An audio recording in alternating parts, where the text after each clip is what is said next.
ഈ ക്ലേ വെച്ചൊക്കെ എന്തെങ്കിലും ചെയ്തിട്ട് കുറച്ചായില്ലേ? എന്നാ പിന്നെ ഇന്ന് നമുക്കൊരു ക്യാൻഡിൽ ഹോൾഡർ ഉണ്ടാക്കാം. അപ്പോൾ ഫസ്റ്റ് ഇതുപോലെയൊക്കെ ഒന്ന് പരത്തി കൊടുക്കുക. എന്നിട്ട് സർക്കിൾ ഷേപ്പിലൊന്ന് കട്ട് ചെയ്തെടുക്കണം. പിന്നെ എഡ്ജസും കാര്യങ്ങളൊക്കെ ജസ്റ്റ് ഒന്ന് സെറ്റ് ചെയ്ത് കൊടുക്കുക. എന്നിട്ട് ഇതുപോലെ ഒരു കുഞ്ഞ് പീസ് എടുത്തിട്ട് ആ ഒരു ഗ്യാപ്പ് കിടന്ന ഭാഗം ഉണ്ടല്ലോ അവിടെ ജസ്റ്റ് ഒന്ന് ഫില്ല് ചെയ്ത് കൊടുക്കുക.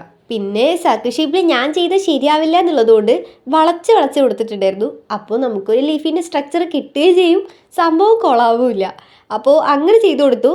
ഇനി അടുത്ത സ്റ്റെപ്പ് എന്ന് പറയുന്നത് ഇതുപോലത്തെ രണ്ട് സംഭവം ചെയ്തെടുക്കണം. ഇതെന്താണെന്നല്ലേ, വേറെ ഒന്നുമല്ല, നമ്മുടെ തവളാച്ചി കുട്ടന്മാർക്ക് ഇരിക്കാനുള്ളതാണ്. ഇവന്മാരെ ഞാൻ എങ്ങനെ ചെയ്തു കൊടുത്തു എന്ന് മാത്രം ചോദിക്കരുത്, അതൊരു വലിയ കഥയാണ്. എന്തായാലും ഇതുപോലൊക്കെ ഒന്ന് ചെയ്തെടുത്തു. എന്നിട്ട് ജസ്റ്റ് ഒന്ന് കളറും കൂടെ ചെയ്തെടുത്തു. ലാസ്റ്റ് ആയിട്ട് ഫെവിക്കോൾ വെള്ളം കൂടെ മിക്സ് ചെയ്തിട്ട് അതൊരു കൂടെ അടിച്ചു കൊടുത്തു. അപ്പോൾ അത്രയേ ഉള്ളൂ. സംഭവം ഞാൻ ഉദ്ദേശിച്ച അത്രയ്ക്കൊന്നും ശരിയായിട്ടില്ല. എന്തായാലും ഇത്രയും കഷ്ടപ്പെട്ട് ചെയ്തതല്ലേ, അപ്പോൾ ഒരു ലൈക്കൊക്കെ ആവാം.